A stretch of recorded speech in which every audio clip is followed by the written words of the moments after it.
हमारा घर का पानी पीते नहीं है, उसका घर में हमको पानी देते नहीं है। तो वो हमारा कोई बाल दाढ़ी भी गाँव में आज का तारीख में हम आज़ाद हो गया, उसको 70 इयर्स हो गया। सबसे नीचे का स्तर हमारा है। मैं हिंदू धर्म में जन्म लिया, वो मेरा हाथ की बात नहीं थी, लेकिन मैं हिंदू धर्म में मरूँगा नहीं, वो मेरा हाथ की बात है।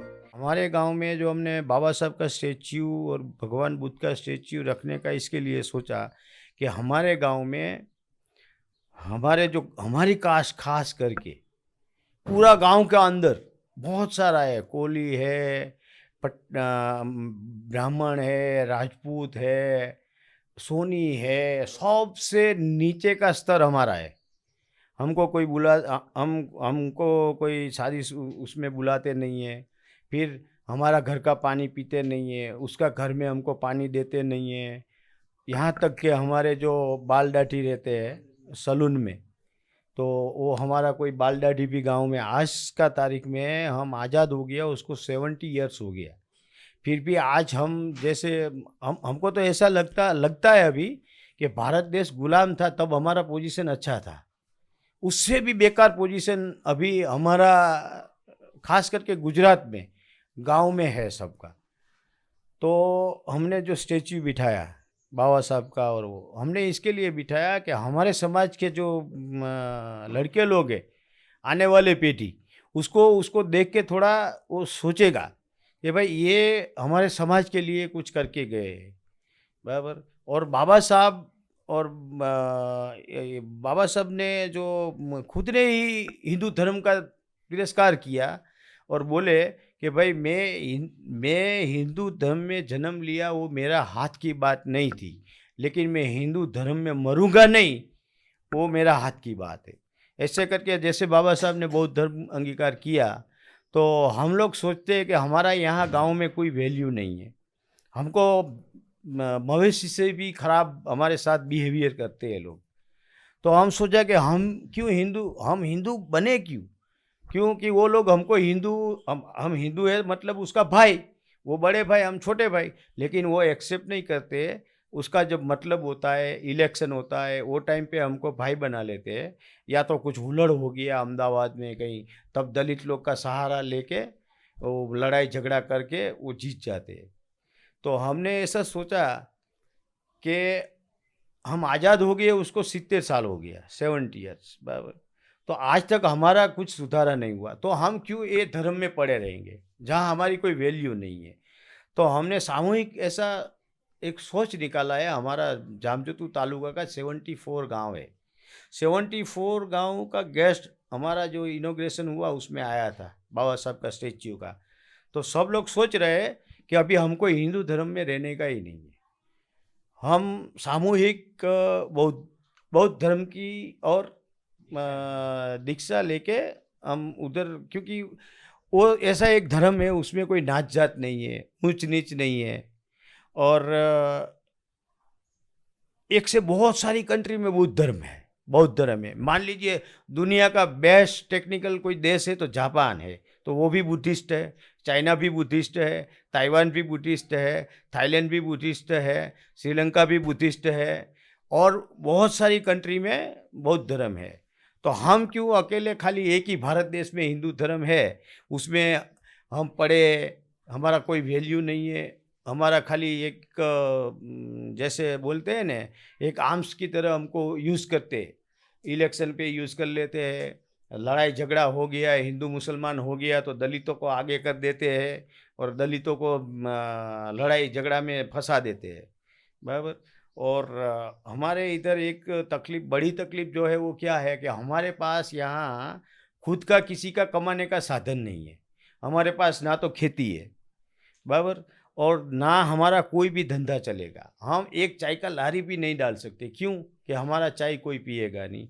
हम दुकान नहीं डाल सकते कि हमारी दुकान पे कोई आएगा नहीं, बराबर। तो हमारे लिए अभी ऐसा पोजीशन है कि जिंदा रहने से ही अच्छा है मर जाना। क्यों? कि हमारा बिजनेस नहीं चलेगा, हमको वो लोग एक्सेप्ट नहीं, हमारे पास ज़मीन नहीं है, जायदाद नहीं है, फैक्ट्री नहीं है, बराबर। जो दूसरी कास्ट के पास 100 बीघा, 150 बीघा, 200 बीघा वो लोग के पास ज़मीन है, वो टाइम पे हमारा भी बुजुर्ग था, तो वो लोग को ज़मीन क्यों नहीं दिया? तो ज़मीन संपादन में भी हमको छुपा दिया है। उसमें ऐसा नहीं मानते कि बीजेपी वाले का वांक है, वो तो पहले से ही चली आती है, कांग्रेस ने भी हमारा यूज़ कर लिया, अब बीजेपी भी यूज़ कर रही है, बराबर? तो हमने ऐसा सोचा, अब ये स्टैच्यू जो हमने बाबा साहब का बिठाया उसका देखने के लिए नहीं है, उसको देख के हम कुछ करने के लिए अभी स्टार्ट करना है। नया लाइफ जो हम बोलेंगे ना कि भाई ये एक अकेला आदमी ने, कोई मीडिया नहीं था, कुछ भी नहीं था, प्रिंट मीडिया भी नहीं था और इतना वो आदमी फेमस हो गया। तो हम तो अभी 35 करोड़ है इंडिया के अंदर, हम schedule caste, only schedule caste 35 crore है इंडिया के अंदर। उसमें हमारा एमपी, एमएलएस आप गिनती करेंगे तो जितना भी है उससे 75% हमारे ही लोग हैं। तो हम सोच रहे हैं कि अभी बोलते हैं ना कि आदमी को ज़्यादा त्रास हो जाए, कंटाला जैसा हो गया है हमको ये हिंदू धर्म में। अभी हम लोग को जो श्वास नहीं ले रहे हैं, ऐसा हो गया है पोजीशन। हाँ, घुटन सी हो रही है। तो हम सोचे कि हम ऐसा कोई धर्म ले जिसमें आदमी को एक साथ, एक समान, समानता और वो इज्जत से देखे, बराबर? तो ये जो धर्म है हिंदू धर्म में, उसमें हमारा कोई वैल्यू नहीं है। मान लीजिए कि जीरो है हम लोग और फिर भी हमको बोलते हैं कि हमारा भाई है। ऐसा करके भाई बना के वो लोग हमारा उपयोग करके वोट लेके इलेक्ट हो जाते हैं। तो हमारे नेता जो रहते हैं, बीजेपी का हो, कांग्रेस का हो, आम आदमी का हो, बीएसपी का, किसी का भी हो, तो उसका एक मजबूरी होता है। मजबूरी ऐसा होता है कि वो हमारे समाज के बारे में हमारे हमारे लिए कुछ भी बोलेगा तो उसको निकाल दिया जाता है। मान लीजिए कोई बोलेगा कि नहीं भाई वहाँ वैसा कांड हो गया, आप क्यों बोले? नहीं बोले, अगर कोई एमएलए अगर बोल भी दिया तो उसको बोलेगा कल से तू बीजेपी से बाहर, कल कांग्रेस के बाहर, बराबर? तो हमारा इतना मजबूरी है। बाबा साहब ने हमारे लिए बहुत सारा कुछ किया। हमको रिजर्वेशन में, हमारा गुजरात में हमारा 12 सीट रहता है, 12 सीट, बराबर? तो हम 12 एमएलए तो हमारा होता ही है।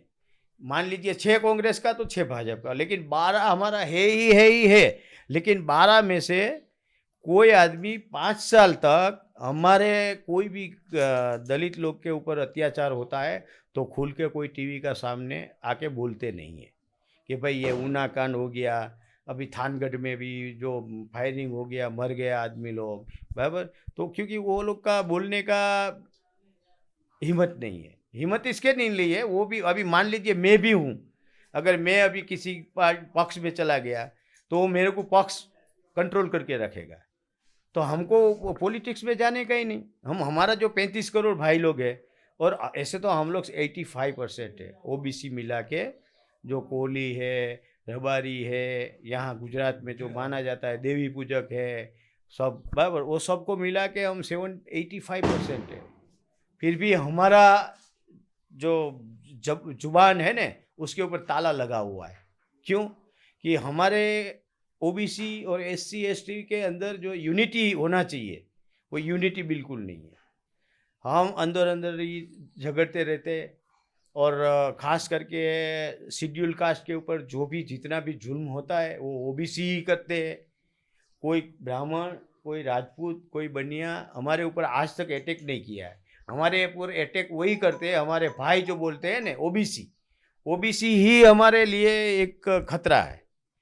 खतरा इसके लिए है कि ओबीसी को भी ऐसा पॉलिटिकली चढ़ाया जाता है कि हम लोग एक ना हो, बराबर? तो ये हम जो कर रहे हैं अभी, यहाँ ये सतापर गांव से हमने शुरुआत की है। हम जामजोतू तालुका का 75 गांव है।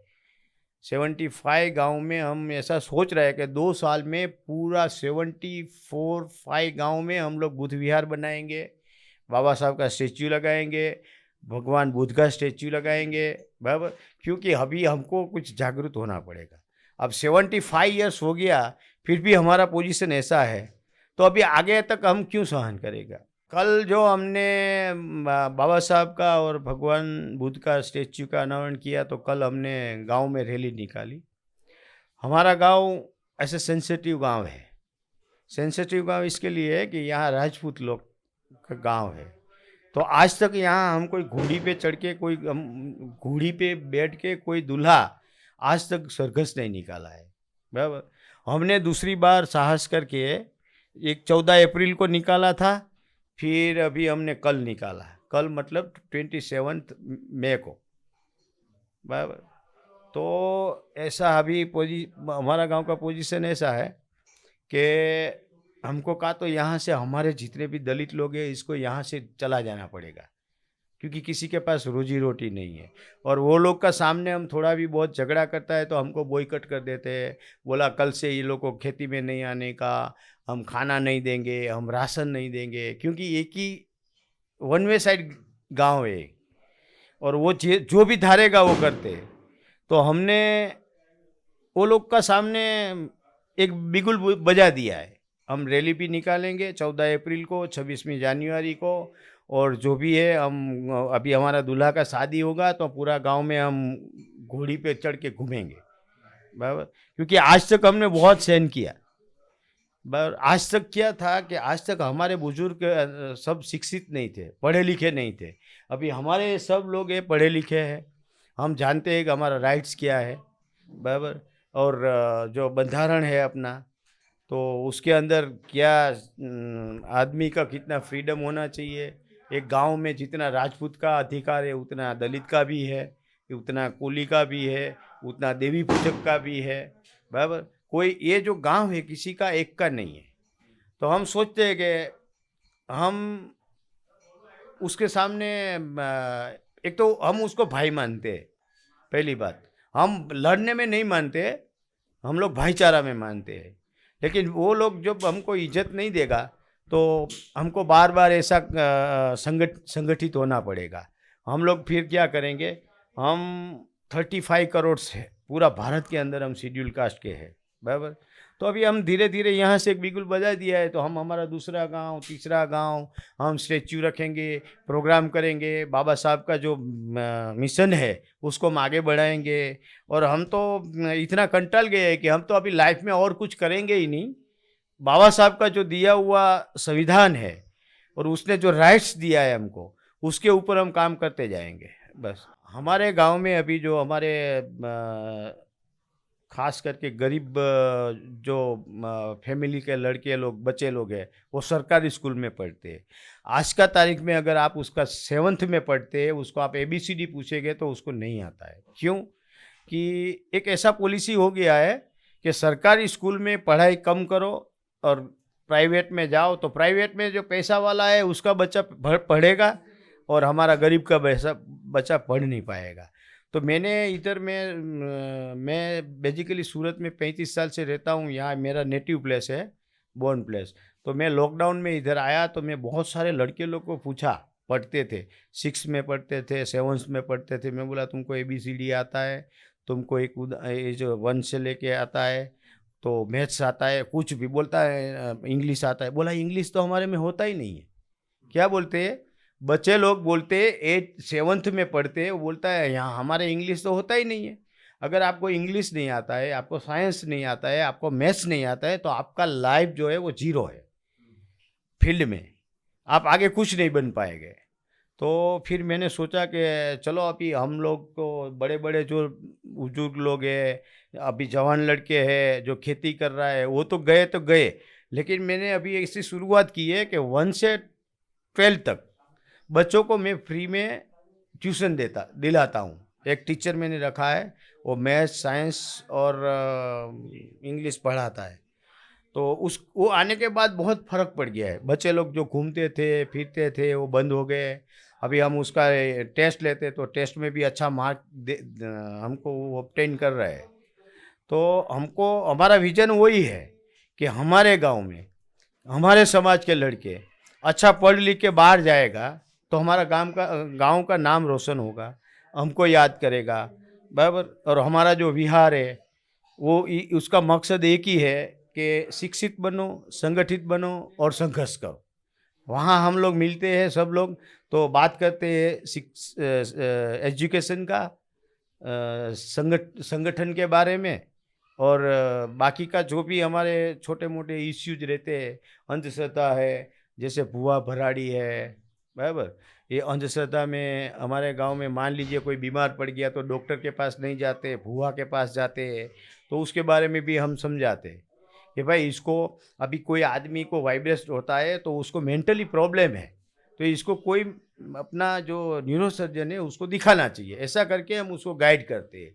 नका आज तक ऐसा है यहाँ कि किसी को भी बुखार आ जाता है तो भुआ के पास चला जाता है, बोला ये झाड़ दे दो, इसको ये कर दो, बराबर। तो ऐसा करके अंधश्रद्धा में पूरा डूबा हुआ हमारा समाज है, खास करके हमारा समाज। तो हमने अभी ऐसा एक मुहिम चलाया है, हमारे लिए थोड़ा स्ट्रगल वाला काम है, फिर भी हम चालू किया है। सब हमारे समाज के भाई लोग का सपोर्ट है। ये दिनेश भाई जो है हमारे यहाँ के, हमारे दलित नेता है, अश्विन भाई है, फिर हमारे ये रसिक भाई है, प्रवीण भाई जो है वो हमारा पूरा पूरा एक हमारा जो अम्बेडकर राइट्स का जो रहता है स्वयं सेवक दल का भी प्रमुख है। तो हम लोग अभी क्या है, मिल के जो भी हमारे बीच में एक दूसरे की खाई है, एक दूसरे बोलते नहीं है, वो नहीं है, उसको संगठित करके हम संघर्ष करने के लिए अभी स्टार्ट किया है। हमारे माइंड में एक ऐसा है कि अभी मैं देखो, मैं अभी आज का तारीख में कम से कम रेगुलर 30 से 40 लेबर्स मेरे खेत में काम कर रहे हैं। और मैं फ्यूचर में सोचता हूँ कि मैं कोई ऐसा गृह उद्योग या तो कोई ऐसा मिल डालूं कि जहाँ 200-300 आदमी को मैं रोजी रोटी दे सकूं। और हमारे वाले आदमी दूसरे से भी बढ़िया है, लेकिन मजबूरी एक है कि वो दूसरे के ऊपर डिपेंड है। उसको कल उठ के किसी का खेत पे जाने का है, बराबर। वो मेरे को सपोर्ट नहीं करेगा, क्यों? कि उसकी रोजी रोटी दूसरे के पास है। तो हम सोचेंगे कि पहले तो हम इसको पूरा रोजी रोटी का इंतजाम करेंगे। तो हम सोचते हैं कि हम ये जितने भी हमारे यहाँ जो डेली वेजेज वाले लेबर है, उसके लिए हम कुछ बिजनेस यहाँ उद्योग डालना चाहते हैं। हमारे जो पढ़े लिखे समाज वाले, हम उसको भी हम अपील करते हैं कि आप थोड़ा गांव में अपना नेटिव प्लेस में भी देखिए कि आप वहाँ चले गए, आप बड़े आदमी बन गए तो पीछे नहीं देखना, ऐसा नहीं है। आपका एक रिस्पॉन्सिबिलिटी है कि भाई मेरा नेटिव प्लेस है, तो वहाँ मैं निकलने के बाद जो पीछे वाले हैं उसकी पोजीशन ख़राब है तो उसके लिए वो कुछ कर सकते हैं। तो हम तो वहाँ तक अपील करते हैं कि वो लोग हमको फाइनेंशियली मदद भी करें, बराबर। हम उसको वो लोग को भी इज्जत देंगे, उसको हम बुलाएंगे, उसका स्वागत करेंगे। हमारा जो यहाँ प्रॉब्लम है उसका हमारा अकेला का प्रॉब्लम नहीं है, पूरा गुजरात में छोटे छोटे गांव में हर एक जगह पे है, लेकिन इसको उजागर करने वाला कोई नहीं है। हर एक आदमी बोलता है कि मेरा क्या, मेरा तो डाठी हो जाएगा, मेरे को तो चाय दे देता है, बराबर। तो मैं सोचता हूँ कि अभी हम ही तो ये देश के, भारत के, हम जितना अधिकार वो लोग का है उतना हमारा है, बराबर। तो हम उसको घबराएंगे नहीं, उससे लड़ाई करेंगे। और हमारा हक और हमारा जो जितना भी हमारा जो रिस्पेक्ट और हक जो नहीं दे रहा है उसके साथ हम लड़ाई करने के लिए हम तैयार हैं। जय भीम, नमो बुद्धाय।